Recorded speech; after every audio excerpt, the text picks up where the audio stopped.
Buen día, ingeniero. A continuación realizaremos la explicación del arranque del motor de inducción monofásico de fase partida utilizando dos condensadores, además de las diferentes características de curvas y de flujos, dirección de flujos y corrientes. Los integrantes del grupo son Jiménez Elian, Sierra Marlon, Morejón Jorge, Sinche Jorge y Choes Joshua, mi persona. Como primer punto, pues se tiene la presentación del motor de inducción de fase partida. En el lado izquierdo podemos observar las partes del motor, donde uno de los componentes que más resalta pues, es el condensador. Mientras que en el lado derecho podemos observar la gráfica del motor utilizando o empleando dos condensadores. ¿Por qué se le conoce como motor de inducción de fase partida? Debido a que presenta dos bobinados en la parte del estator. Si bien es cierto, se tiene un bobinado, pues este pasa a ser el bobinado principal, mientras que presenta además otro bobinado, eh, también conocido como bobinado secundario o bobinado de arranque. Eh, Sin embargo, como primer punto, se debe conocer o se debe hablar sobre el rotor estático. Inicialmente, pues se tiene el diagrama esquemático del motor de inducción monofásico en el lado izquierdo, donde podemos observar que existe un bobinado estatórico alimentado o siendo alimentado por una fuente monofásica, generalmente AC. Además de que por efectos de aplicación se ha considerado realizar con un ejemplo con el rotor jaula de ardilla. En la imagen central se tiene la misma imagen del rotor de jaula de ardilla con ciertas características. Pues hay que considerar inicialmente que el rotor está en reposo, como bien dice su nombre. Además de que el devanado del estator está conectado a una alimentación de corriente alterna monofásica, como dije anteriormente. Cuando esto sucede, en la máquina se establece una fuerza magnetomotriz pulsante, por lo tanto un flujo pulsante es generado y se lo representa con la letra phi S, tal como podemos observar en la presentación. Y este estará ubicado a lo largo del eje del estator. Este flujo pulsante estatórico del estator induce corriente por acción al circuito del rotor. Siendo así que se produce un flujo pulsante eh, phi sub R que actúa a lo largo del mismo eje del flujo del estator o phi S. Por lo que al momento en que observamos y aplicamos la ley de Lenz, estos dos flujos tienden a llevar direcciones contrarias, es decir, tienden a oponerse, por lo que el ángulo entre estos flujos sería cero y por lo cual no se desarrollaría ningún par de arranque. Tal como podemos observar en las imágenes esquemáticas que se está presentando. Podemos observar que existe una dirección contraria entre flujos, por lo que no estaría rotando y no existiría un cierto flujo dominante, por así decirlo, y por ende no habría un par de arranque, como mencioné. A continuación, mis compañeros que explicarán acerca del funcionamiento de este tipo de rotor, mostrando las curvas y ciertas características que se deben presentar y conocer acerca de este tipo de máquina. Gracias. Mi nombre es Marlon Sierra y a continuación voy a explicar acerca del análisis del rotor en movimiento dentro de una máquina monofásica. Para ello, nosotros tenemos que crear que el motor se esté moviendo por medio de un giro manual o de un circuito auxiliar que utilicemos dentro del mismo. Cuando el rotor se está en movimiento, lo que ocurre es que de un flujo pulsante que teníamos al principio, ese flujo pulsante que hacía vibrar a la máquina, ahora pasa a ser dos flujos rotativos. Estos flujos rotativos se pueden interpretar por medio de un análisis matemático o de un análisis gráfico mediante vectores. Del análisis matemático nos basamos en la fórmula del campo inducido que ocurre dentro del rotor del mismo al estar experimentando una corriente que proviene del estator. Este estator está fijo y el mismo pasa una corriente por él en la parte superior y regresa por la parte inferior. Esta corriente es una corriente pulsante que está variando en determinada de una frecuencia del coseno y al estar el rotor en movimiento, el rotor también está variando su posición. Al estar variando el rotor su posición, también está variando en términos de un ángulo delta, de un ángulo teta. Y las demás componentes que son el número de vueltas de la bobina por la corriente máxima que está establecida en esta corriente C. ¿Cuál es su valor máximo? Nosotros obtenemos el valor de flujo total. Y este flujo total se puede, como estamos viendo, el producto de dos cosenos, al aplicar las identidades trigonométricas se distribuye en la suma de dos cosenos, obteniendo un flujo T y un flujo B. Estos flujos, mediante el análisis gráfico, nosotros podemos ver que están de la misma magnitud y sin embargo están yendo en direcciones contrarias. Como podíamos ver, el rotor, son los flujos que ocurren en el rotor, uno está yendo para arriba y el otro está yendo en la misma dirección. Sin embargo, como el rotor está girando en un mismo sentido, uno se desplaza en una dirección y el otro en la dirección contraria. Y ahora, este flujo lo que hacemos, podemos ver que al moverse, la resultante de la suma de los dos nos da un vector en una misma dirección, que vendría a ser el vector pulsante que teníamos inicialmente. Y así es como se pasa de un vector pulsante a dos flujos eh, rotativos, los cuales contribuyen al movimiento de la máquina. Buen día, soy Jorge Leonardo Morejón Aucancela y voy a hablar acerca del arranque de un motor monofásico. El motor de fase partida. Empezamos con que la característica típica de este motor es el par velocidad. El motor tiene un par de arranque de bajo a moderado, que depende de las corrientes y del ángulo de fase. El par de arranque puede aumentarse insertando una resistencia en serie en el devanado auxiliar. El motor de arranque con un condensador se puede obtener un mayor par de arranque si se le conecta un condensador en serie con el devanado auxiliar. Esto hace que aumente el ángulo de fase entre las corrientes del devanado. El condensador que está conectado en serie con el devanado auxiliar no se desconecta después del arranque y queda cortocircuitado todo el tiempo. Esto hace que simplifique la construcción y reduzca el costo porque no se necesita un interruptor centrífugo.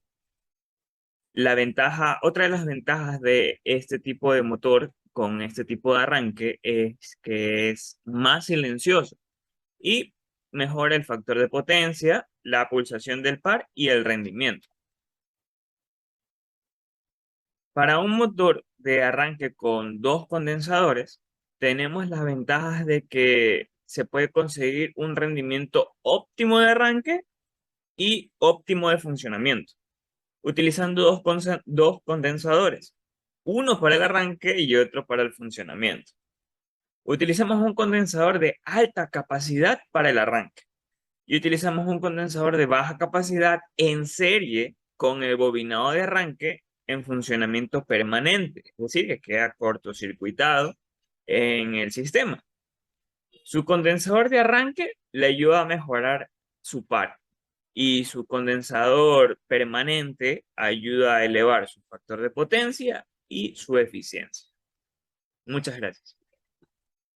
Me presento, mi nombre es Juan Sinche y yo les voy a hablar para un mejor entendimiento del arranque con capacitores. Les voy a hablar acerca del modelo básico en donde primero se posee el bobinado auxiliar, que su objetivo es desarrollar un par de arranque. Sin embargo, este devanado auxiliar también puede diseñarse para proporcionar el máximo par de arranque o para optimizar el par de arranque por amperio de la corriente de arranque. Entonces tenemos los dos devanados del estator y las dos bobinas del estator y las corrientes que fluyen por ellas, mostradas en este gráfico. Entonces, el rotor de la jaula puede representarse por un bobinado bifásico equivalente representado por las bobinas AB y CD. Entonces, se supone que estas bobinas tienen un número efectivo de vueltas N2, una resistencia R2 y una reactancia D2, X2, que viene puesta por la frecuencia F del estator. Entonces, la corriente que circula por el devanado principal produce un flujo que induce una tensión E2M por acción del transformador y una corriente I2M en la bobina AB del estator, que es la que vemos aquí. Y también la corriente I2 fluye en la dirección opuesta al flujo phi sub M. Del mismo modo, el flujo phi sub A en el devanado auxiliar induce una tensión E2A y una corriente I2A en la bobina CD del rotor, como estamos viendo aquí. Entonces, primero nos damos cuenta que la corriente I2M se retrasa respecto a E2M y la corriente I2A se retrasa con respecto a E2A en un ángulo un ángulo teta sub 2. Entonces, este ángulo está representado por la resistencia 2 que dijimos anteriormente. Y en el denominador tenemos R sub 2 al cuadrado más que representaría en sí la impedancia sub 2. Aquí tenemos las ecuaciones que decíamos que daba un voltaje inducido de D2M y un voltaje inducido de E2A. Entonces, para los distintos flujos, corrientes y tensiones, este es el diagrama fácil, en donde IA se ve que, como dijimos anteriormente, se retrasa respecto y también es proporcional al flujo phi sub A y se retrasa con respecto a la corriente, al voltaje E2A. Aquí tenemos también la representación del ángulo teta sub 2 y del ángulo alfa que viene a representarse como la separación entre la corriente I2M e I2A. Aquí también vemos que por teoría de transformador el flujo phi sub M es proporcional a la corriente I sub M. Entonces, se desarrolla un par a través de la interacción de phi sub M y sub 2A, que actúa en sentido antihorario, donde se desarrolla un par a través de esa interacción. Y también se desarrolla en el flujo phi sub A y 2M en sentido antihorario de igual manera. No se desarrolla en pares a través de la interacción entre phi sub M y sub 2M o entre la interacción entre I2A, entre phi sub A y I2A. Entonces, una vez dicho eso, se tiene el par desarrollado por phi sub A y I2M dado por esta ecuación y también el par entre la interacción entre phi sub M e I2A. Aquí, como dijimos anteriormente, teta sub 2 corresponde al ángulo de separación entre el voltaje y la corriente y alfa representa la separación de las corrientes I2M e I2A. Entonces, una vez obtenido eso, tenemos que el par neto de arranque vendría dado por la resta fasorial de estos dos, de las componentes de cada uno de los torques. Pero también relacionando las ecuaciones anteriormente vistas y dividiéndolas entre sí para obtener una relación entre phi sub M y phi sub A, obtenemos que la relación se da también entre los voltajes E2M y E2A. Y sería una relación inversa para las corrientes I2M e I2A. Entonces, se despeja y se llega a una igualación de phi sub M e I2A, en donde, por medio de identidades trigonométricas, se llega a la conclusión que el par neto de arranque sería proporcional a I2M por phi sub A multiplicado por el seno de alfa por el coseno de 2 teta.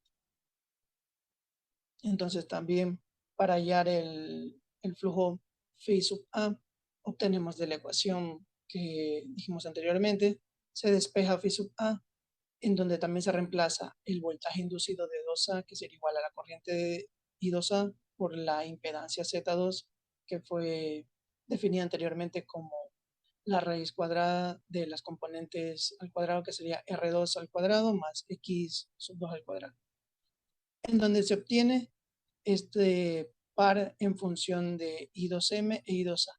Y por la teoría de transformadores, se dice que I2M es proporcional a IM e I2A es proporcional a IA.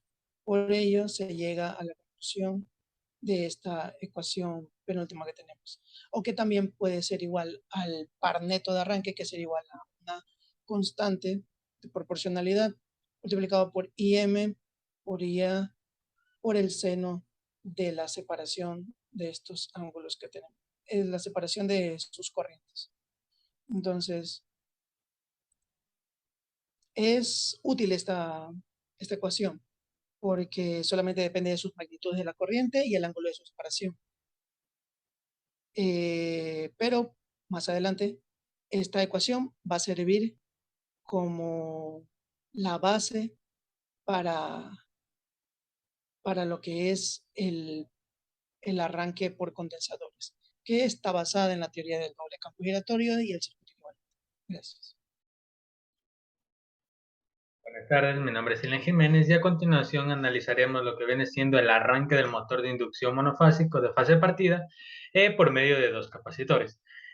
Como viene siendo y explicaron mis compañeros, en este caso podemos notar el diagrama esquemático de las conexiones realizadas para poder realizar este tipo de arranque a este tipo de motor.